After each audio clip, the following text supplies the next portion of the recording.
우리는 지금 에베소서를 지금 계속해서 강의를 하고 있고 여러분들은 말씀을 듣고 있습니다. 어, 에베소서는 두 부분으로 그렇게 나누어져 있습니다. 1절과 1장과 3장까지, 4장과 6장까지. 그래서 1장과 3장까지는 저와 여러분들이 어떻게 하나님의 자녀가 되었는가. 그래서 교회는 무엇인가라는 이 주제 안에서 첫 번째 다루는 내용이 뭐냐면은 저와 여러분들이 어떻게 하나님의 자녀가 되었는가. 여러분 그렇기 때문에 교회라는 것은 건물이 아니라 예수 그리스도를 주로 고백하는 사람들의 모임이 교회인 줄 믿습니다. 그렇고 그 다음에 4장에서 6장까지의 내용이 뭐냐면 그렇다면 이 하나님의 자녀가 어떻게 살아갈 것인가. 교회는 무엇을 하는 곳인가. 삶에 대한 이야기를 좀 계속하고 있습니다. 그래서 여러분 우리가 첫 번째 이 에베소서를 시작하면서 첫 번째 여러분 설교 내용을 기억하십니까? 저는요, 이 말씀을 준비하다가 이렇게 제가 했던 이 설교들을 쭉 이렇게 되짚어 보니까 마치 바둑 기사가 복기를 하듯이 그렇게 이렇게 말씀을 되짚어 보니까 첫 번째 이렇게 여러분들에게 증거한 그 내용이 그대로 제 머릿속에 살아 있는 거예요. 그리고 첫 번째 설교가 굉장히 중요했습니다. 저와 여러분들이 어떻게 하나님의 자녀가 되었습니까? 삼위일체 하나님의 역사하심으로 말미암아 성부 하나님께서 창세전에 미리 선택하셨고 예정하셨습니다. 예수 그리스도께서 십자가의 죽으심으로 말미암아 저와 여러분들이 구원받았습니다. 성령께서 우리 마음속에 인을 쳐 주시고 보정으로 말미암아 저와 여러분들이 하나님의 자녀가 되었습니다. 이것이 첫 번째 설교 내용입니다. 그렇다면 여러분 하나님의 자녀가 어떻게 살아갈 것인가? 뭐 이렇게 4장부터 쭉쭉쭉 해왔지만 우리가 저번 주 설교를 되짚어 보면 여러분 오늘 우리 장로님께서 그런 기도 내용에 그런 내용을 하셨어요. 저번 주 설교 내용을 인용하면서 빛을 발하는 삶을 살아야 됩니다. 빛된 열매를 맺어야 됩니다. 두 가지를 말씀하셨어요. 그런데요, 빛된 어떤 빛을 발하는 삶을 살기 위해서 또 빛의 열매를 맺기 위해서 첫 번째로 더 중요한 것이 있었습니다. 장로님 있었습니다. 그 첫 번째가 뭐냐면은 정체성을 자각하라. 맞습니다. 회복하라. 자각하라. 그럼 정체성이 뭡니까? 아이덴티티. 우리의 정체성이 무엇입니까? 그럼 이것만큼 더 중요한 게 없습니다. 저와 여러분들은 하나님의 자녀입니다. 내가 누구인가? 그러면 오늘 이 자리에 나올 수 있는 첫 번째 조건이 뭐냐면요. 저와 여러분들이 하나님의 자녀라는 겁니다. 세상 사람들은 오늘 이 주일을 맞이해서 교회 나올 이유가 없어요. 저와 여러분들이 하나님의 자녀이기 때문에 오늘 이 자리에 있는 줄 믿습니다. 하나님의 자녀는 하나님의 자녀답게 살아가는 것이죠. 그래서 오늘은 이 에베소서 5장 중간 부분, 이 중간 부분을 하면서 우리가 어떻게 살아가야 될 것인가. 여러분 설교 제목이 지혜로운 삶입니다. 여러분 지혜로운 삶, 지혜롭게 살아가라. 지혜롭게 살아가는 것이 무엇인가? 세월을 아끼는 것이다. 그러면서 오늘 이 본문에서 그렇다면 세월을 아끼는 삶이 어떤 삶인가? 두 가지 방법을 제시를 하는 거예요. 그것이 뭐냐면은 하나님의 뜻을 이해하라. 이것은 분별하는 것이죠. 하나님의 뜻을 이해하는 것이다. 성령 충만한 삶이다. 구체적인 방법을 이야기를 하는 겁니다. 그래서 오늘 대지를 세 가지로 그렇게 말씀을 드리는데요. 지혜로운 삶 안에 지혜로운 삶 안에서 첫 번째가 뭡니까? 세월을 아껴라. 세월을 아껴라. 그럼 세월에 대한 이야기를 하려고 합니다. 여러분 성경에서는 우리 인생을 향해서 비유를 하기를 화살과 같아. 배틀의 북과 같아. 그렇게 화살의 비유를 하고 있고 배틀의 북의 비유를 하고 있습니다. 여러분 배틀의 북 아십니까? 우리 청년들은 아마 이 배틀의 북을 참 이해하기가 참 어려울 겁니다. 문화가 그렇지 않기 때문에. 그럼 예전에는 실을 짰지요. 배틀 가운데 이 북이 왔다 갔다 하면서 이렇게 그 빠른 속도로 그 날줄과 이 세로줄 사이에 이 날줄이 지나가면서 이 배를 짜게 돼 있는데 그 빠른 속도만큼 우리 인생이 빠르다. 시편에서는 우리 성경에서 우리 인생이 강건하면 70이요. 일반적으로는 70이요. 강건하면 80이다. 그렇게 이야기를 한단 말씀이죠. 저도 제 인생을 이렇게 되돌아보니까요. 벌써 이 전환점을 돌았더라고요. 80이라고 쳤을 때. 전환점을 돌아서 벌써 4분의 1이 지나갔더라고요. 그럼 여러분 어떻습니까? 물론 목사님 우리는 100세 시대를 살아가고 있지 않습니까? 아직 많이 남아 있습니다. 그렇게 생각하실지는 모르겠지만 일반적으로 성경에서는 일반적으로 한 70 정도를 살면 참 잘 살았다 그렇게 얘기를 하고 80까지 살면 아주 잘 살았다 그렇게 이야기를 한다라는 거예요. 그럼 80으로 잡았을 때 벌써 우리는 죄송합니다. 저희 기준으로 해서 이렇게 전환점을 돌았고 전환점을 돌고도 4분의 1이 지나갔더라고요.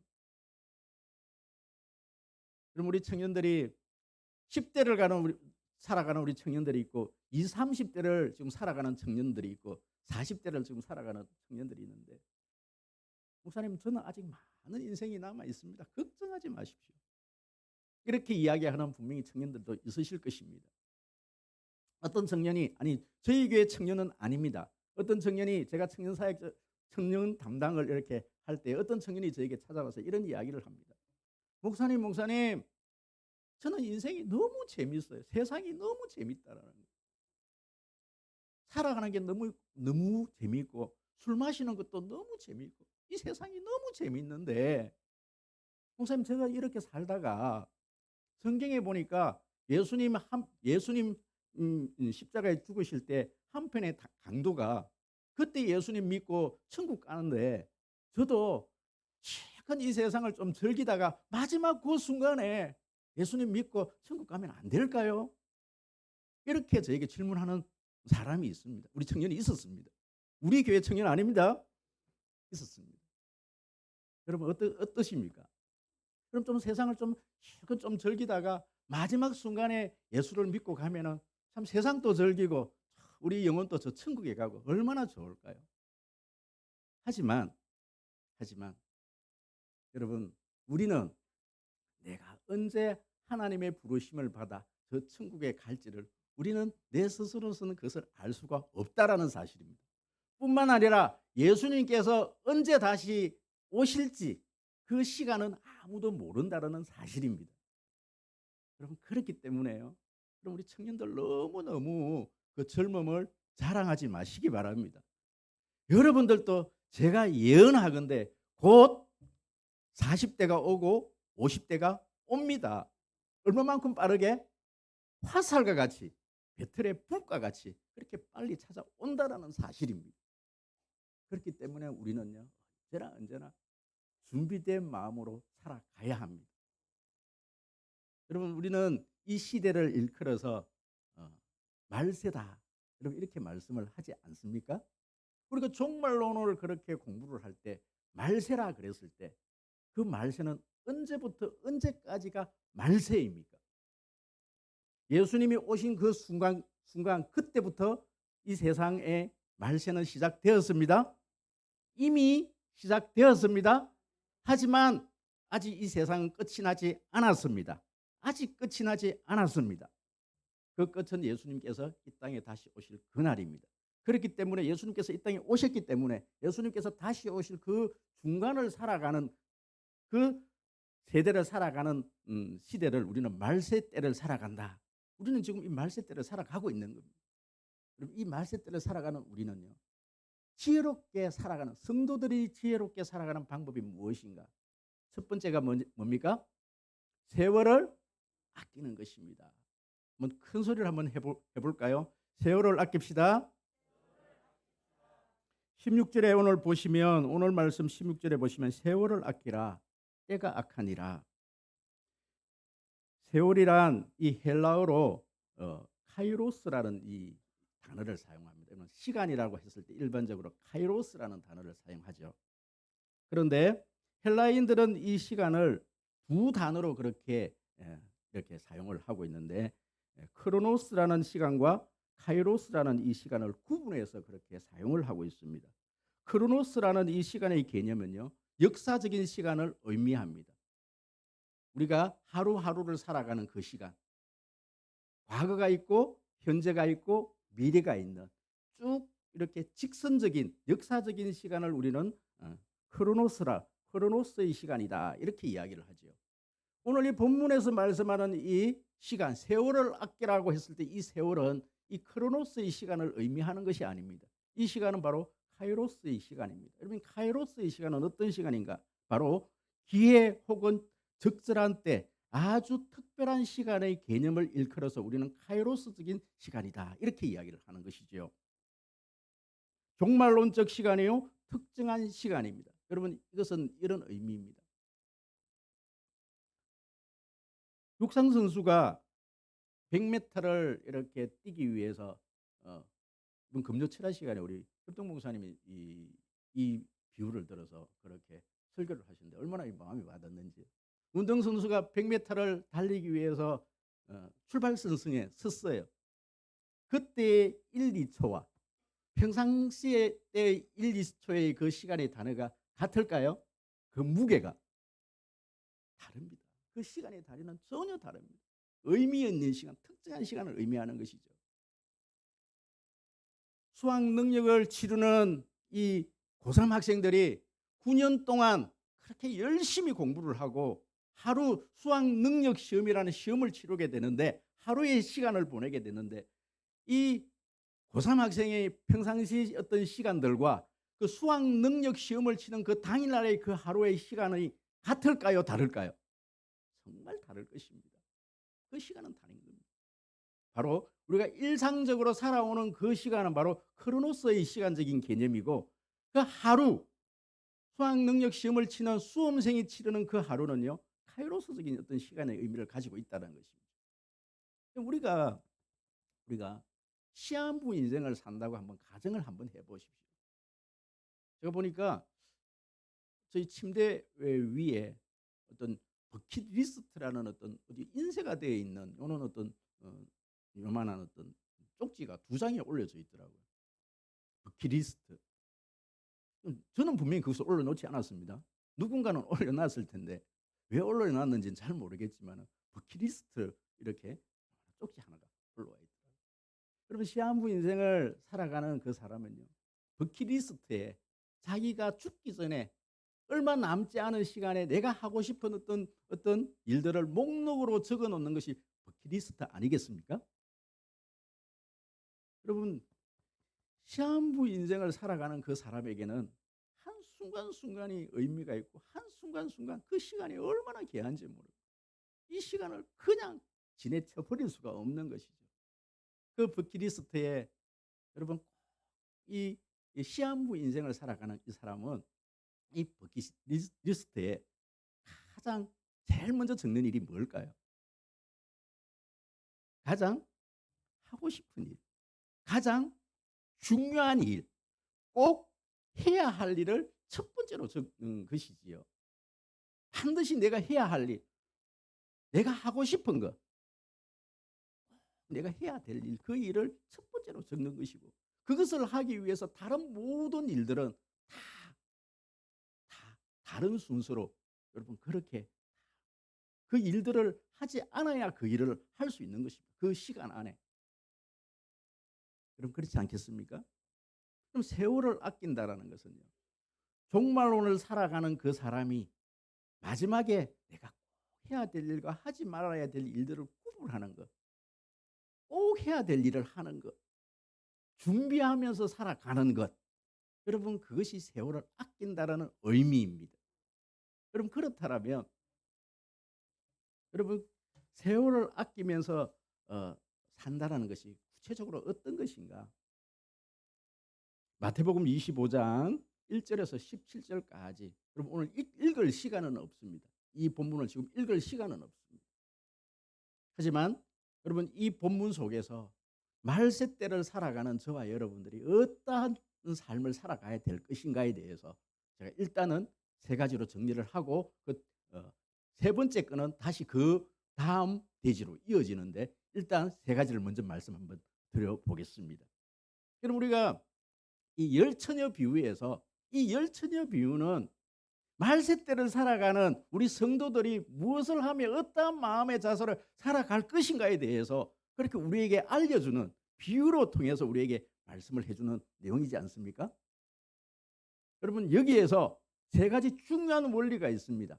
첫 번째 원리가 무엇인가 하니 신랑은 언제 올지는 모르지만 반드시 신랑은 온다라는 사실입니다.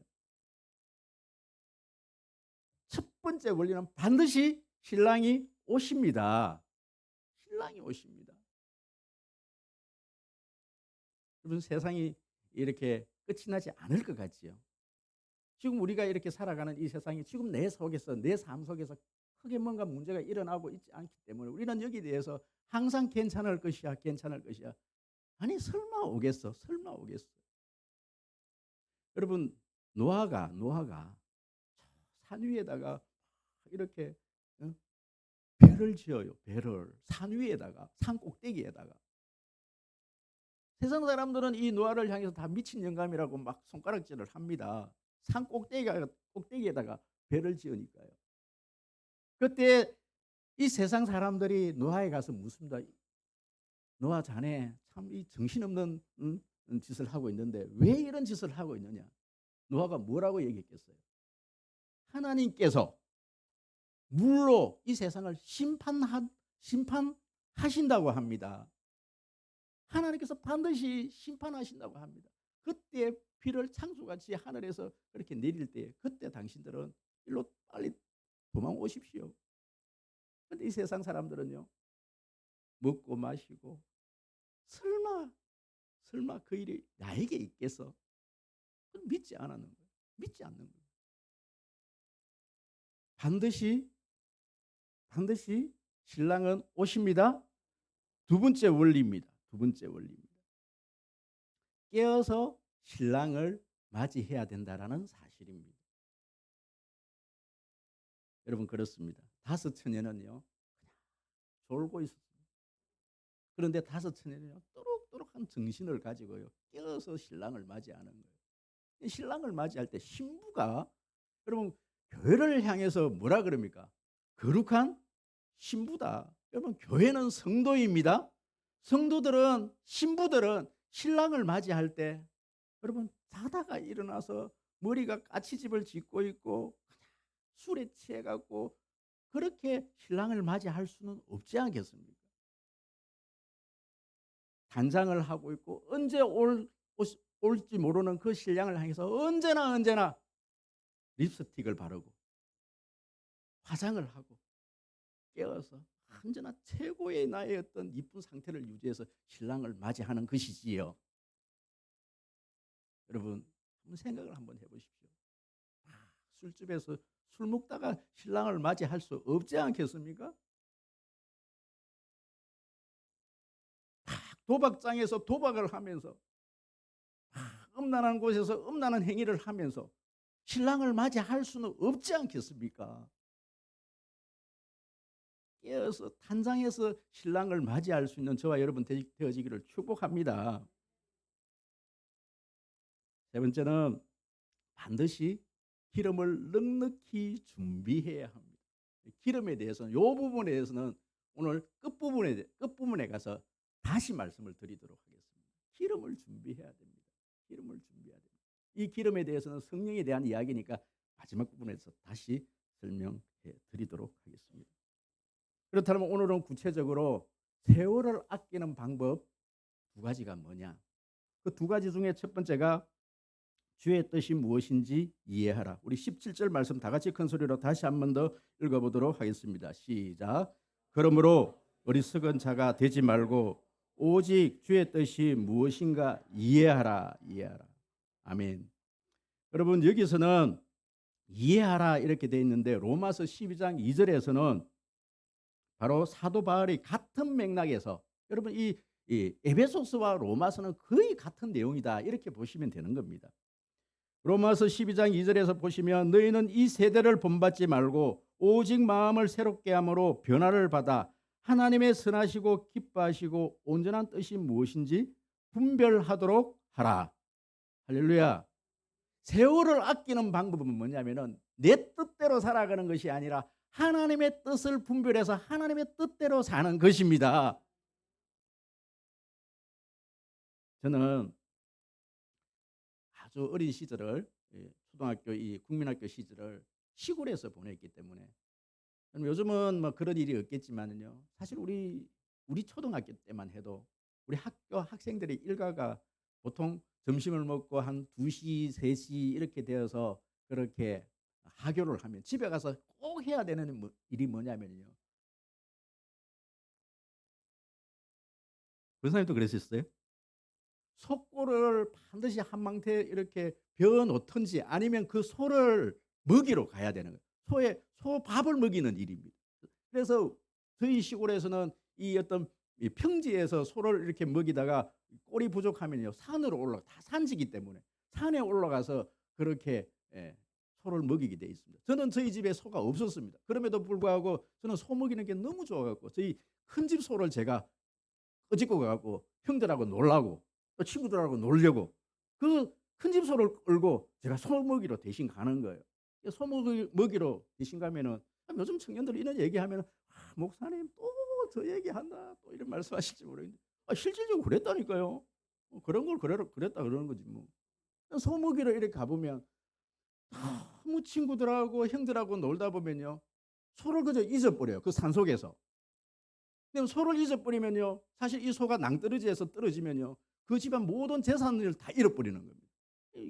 이 아이들이 소를 잃어버리면 해가 지도록 목숨을 걸고 그 소를 찾아와야 되는 거예요. 우리 권사님 공감하시죠? 우리 권사님들 공감하시죠? 이 소, 내 생명보다 귀한 소. 여러분 그런데 소를 잊어버리면요 우리 형들이 막 이렇게 이 소를 찾으러 가다가 꼭 이 산에 가면 갈림길이 있어요. 갈림길이. 그럼 이 형들이 이쪽으로 가야 될지 저쪽으로 가야 될지 모를 때는 반드시 형들이 하는 일이 있어요. 다 아시네요. 손에다가 침을 이만큼 뱉어요. 그걸 뱉어갖고 딱 켜요. 치면 이 침이 날아가는 방향대로 그 형이 소를 찾으러 가더라고요. 처음에는 더럽게 왜 저렇게 하느냐. 나중에 되니까 제가 그렇게 하고 있더라고요.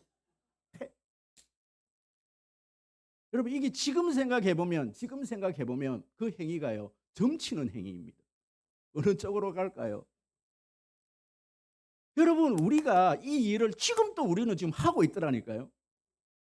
하나님 내 인생길에서 하나님 길을 잃어버렸습니다. 길을 잃어버렸습니다.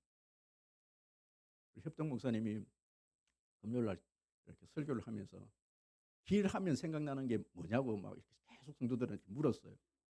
그랬더니 제가 산길이 생각난다고 다 하려고 그랬는데 어떤 분이 십자가의 길 이렇게 얘기하는 거예요. 너무 은혜스럽게. 저는요 길하면 산길이가 생각나요. 우리 인생길에서 길을 잃어버린 거예요. 길을 잃어버린 거예요. 그러면 여러분 점쟁이를 찾아갖고 어디로 갈까요?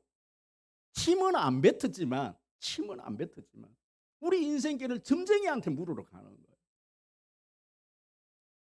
그럼 어떻게 우리 인생길을 점쟁이한테 맡길 수가 있고 내 침에 맡길 수가 있겠느냐는 거예요. 우리는 그 행위를 지금도 하고 있다는 말씀입니다. 아무런 어떤 내 인생의 길이 보이지도 않는데 지금 내 인생길이 어디로 가고 있는지도 모르는데 우리는 그냥 그렇게 살아가고 있다는 사실입니다. 여러분 세월을 아끼는 방법 하나님의 뜻이 무엇인지를 이해하고 분별하는 것입니다. 어떻게 내 인생을 내 멋대로 살 수 있고 내 인생을 점쟁이에게 맡길 수 있고 내 인생을 다른 사람 의견에 맡길 수가 있느냐는 거예요. 내 인생은 내가 개척해야 될 거 아니겠습니까? 내가 그 길을 가야 되지 않겠습니까? 그렇다면 여러분 내가 내 인생을 가기에는 내가 너무 불안한 거예요. 너무 불안한 거예요. 여러분 내 인생을요 하나님께 맡기십시오. 그럼 하나님께 맡기는 방법을 제가 좀 여러분들에게 말씀을 좀 드리려고 해요. 저는 여러분 이제 뭐 제 설교가 이제 여러분들에게 어떻게 좀 적용되어지는지는 모르겠지만요. 예전에 우리 목사님들은 이렇게 해야 됩니다. 저렇게 해야 됩니다. 어떤 모든 것들의 어떤 적용점이 뭐냐면 기도와 말씀인데 어떤 구체적으로 살아가는 방법을 가르쳐 주지 않은 거예요. 그게 참 답답하다 이런 생각을 많이 했습니다. 여러분 오늘은 제가 한 5가지가 있는데 그 뒤쪽 부분은 제가 또 기회가 되면 말씀을 드릴게요. 오늘은 3가지 방법을 말씀을 드리는데 목사님 왜 그렇게 3가지를 좋아하십니까? 3가지가 가장 머릿속에 기억하기가 좋답니다. 그럼 첫 번째 방법이 뭐냐면요. 첫 번째 방법이 하나님의 말씀으로 인도받는 겁니다. 서울에서 구미까지 아니 서울에서 우리 송림교회까지 고속도로 이 경부선 고속도로를 타고 내려오다가 처음 이렇게 송림교회를 오시는 분들은 반드시 내비게이션 도움을 받아서 그렇게 이 교회까지 오게 되지요. 그런데 김천을 지나서 이렇게 구미 참 여러분 이 구미 IC가요. 별로예요, 별로. 몇 번 제가 이 내려오다가 예전에 제가 이 구미에 살기 전에 이 구미 IC를 지내쳐 버린지 몰라요. 하나는 어떤 팻말도 별로 보이지도 않고 길이 굉장히 오솔길처럼 이렇게 들어오더라고요. IC가 구미 IC. 이 거대한 이 대구미에 인도하는 이 구미 IC가 여러분 IC가 저래서 되겠습니까? 저를 시장으로 좀 이 바꿔야 됩니다. 이거 바꿔야 됩니다. 그럼 그렇게 우리 구미 들어오기가 좀 이 별로 IC가 별로 좋지 않은데 그러기 이 IC의 어떤 팻말이 별로 좋지 않기 때문에 우리는 반드시 내비게이션의 그 아리따운 여성의 말을 잘 들어야 합니다. 구미 IC 정도 남구미 IC를 좀 지나고 나면 반드시 뭐라 그럽니까? 우측으로 우측으로. 구미 IC 오기 전에 반드시 우측으로 빠지십시오. 빠지십시오. 그 말을 듣지 않으면 우리는요. 밀양까지 가야 됩니다. 청도까지 가야 되고 밀양까지 가야 되는 거예요. 누구의 말을 들어야 됩니까? 아가씨 말을 들어야 합니다. 아가씨 말을 들어야 합니다. 아가씨 말. 아가씨. 여러분 성도가 아가씨 말을 들어야 되겠습니까? 성도는 누구의 말씀을 들어야 합니까? 하나님의 말씀을 들어야 합니다. 요나가 너 니느웨로 가거라 분명히 말씀을 하셨어요. 그런데 이 요나는 하나님의 말씀을 안 들어요. 다시스로 가요. 여러분 요나는 특별한 경우입니다. 하나님께서 그래도 요나를 사랑하셔서 큰 물고기를 준비하시고 서울과 같은 시궁창 같은 그 뱃속에서 하나님께서 다시 사명을 주셨기 때문에 요나가 다시 살아났습니다. 대부분의 사람은 다른 길로 가다가 그냥 거기서 인생을 마감합니다. 여러분 정말 오늘 우리 장로님 기도를 너무 잘하셨어요. 할렐루야. 여러분 오늘 이 3대 표어를 말씀하시면서 우리 송림교회가 제자 양육하는 교회입니다. 여러분 저는 제가 목회를 지금 보십시오. 부교육자 16년, 송림교회 담임 10년, 26년을 하면서 제 인생에서 가장 중요한 사역이 뭘까? 저는 죽었다 다시 깨어나도 이 사역합니다. 제자 사역입니다. 제가 이 큰 교회, 대형 교회를 부교육자 16년을 지내면서 그 큰 교회에서 말씀을 제대로 가르쳐 주지를 않는 거예요. 말씀을.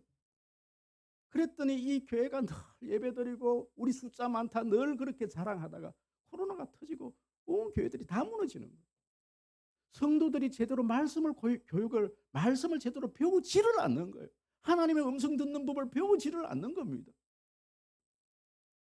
여러분 새벽에 나와서 큐티, 여러분 큐티가 아무것도 아니에요. 이거 전에 여러분 큐티는요, 여러분 빙산 아시죠? 이 바닷가에 바다 위에 보면은 위에 있는 봉우리로 조금 이렇게 나와 있는 이 봉우리에 지나지 않는 거예요. 큐티라는 것은. 우리의 삶을 적용시켜 살아내는 것은 그 봉우리에 지나지 않습니다. 우리의 삶 그 밑바닥에는 이 많은 덩어리 얼마나 많은 어떤 우리의 지식과 우리의 노력이 필요한지 모릅니다.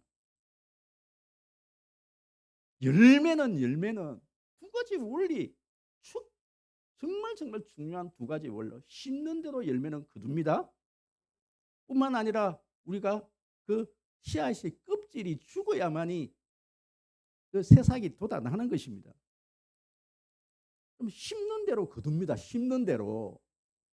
여러분들은요, 저와 여러분들은요, 좀 한번 생각을 한번 해보십시오. 이때까지 인생을 살면서 내가 성경 공부, 성경 배우는데 얼마나 많은 투자를 했는지.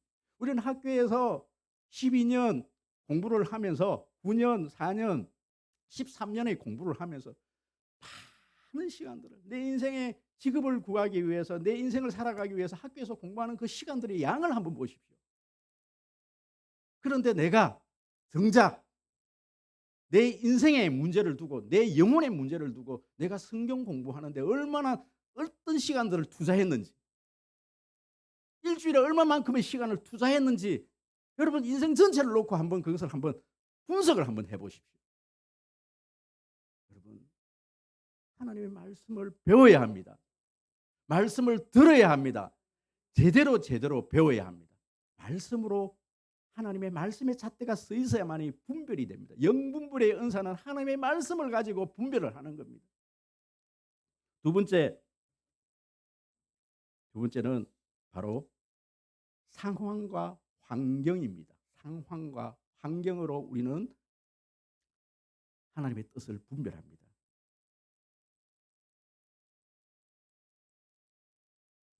사도행전 16장 6절에서 본문 좀 올려주십시오.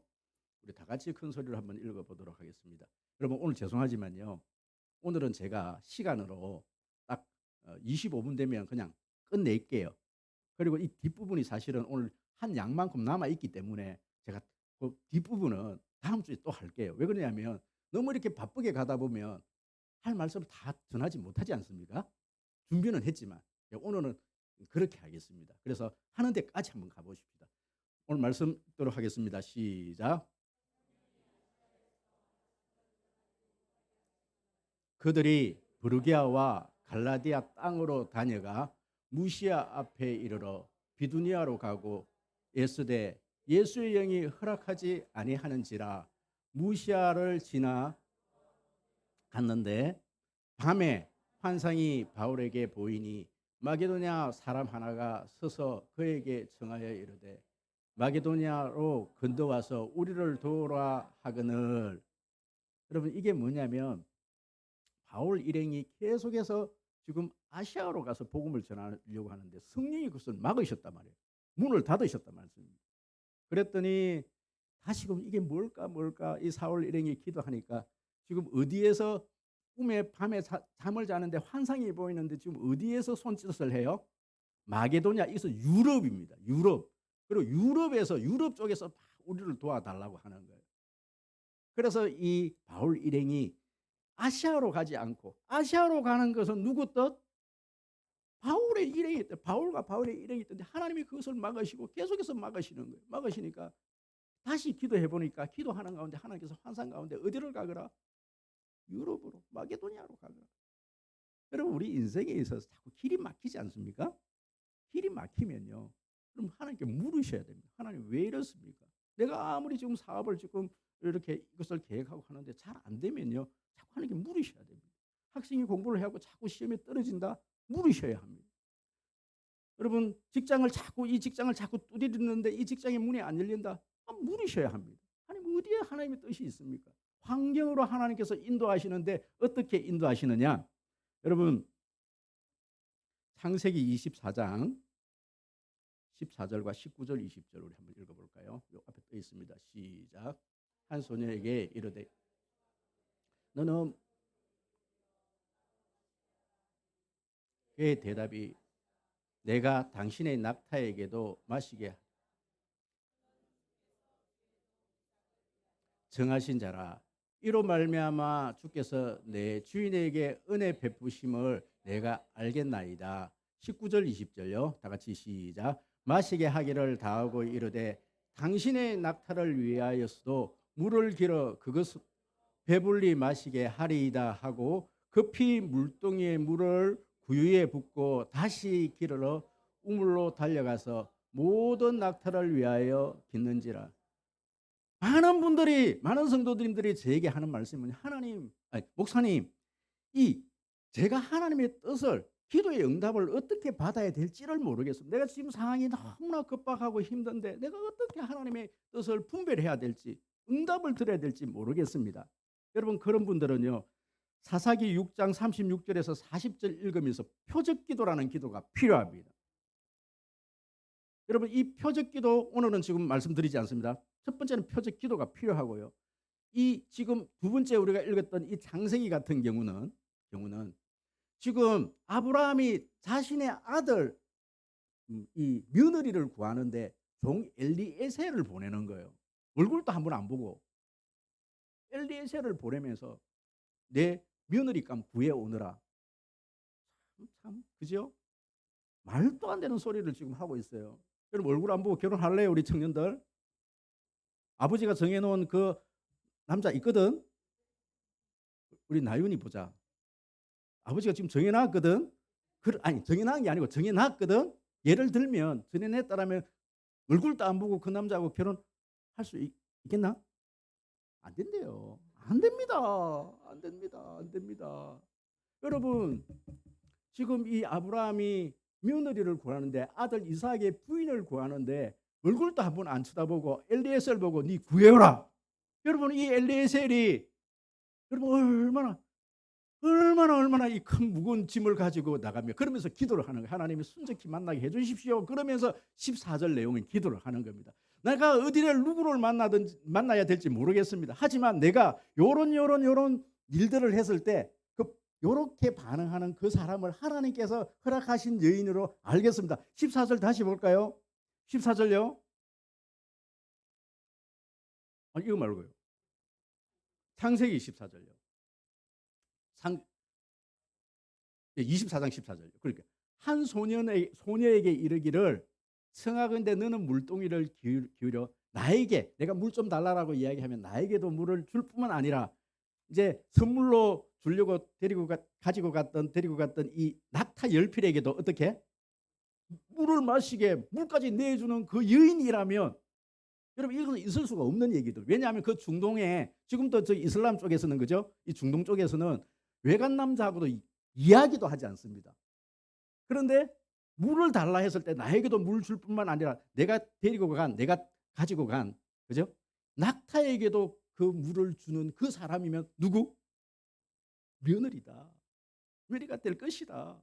그럼 정해놓고 가는 거예요. 기도를 해놓은 거예요. 우리가 기도를 해야 될 이유가 이런 기도를 해야 될 이유가 내가 뜻을 모를 때는 하나님 그 환경을 통해서 나에게 보여주시옵소서. 요런 상황이면 도저히 계약을 해야 되는데 하나님 모르겠습니다. 요런 조건 내가 기도했는데 말도 안 되는 조건이지만 주인이 그 조건에 응해주면 나는 이 일들을 하나님의 뜻으로 알겠습니다.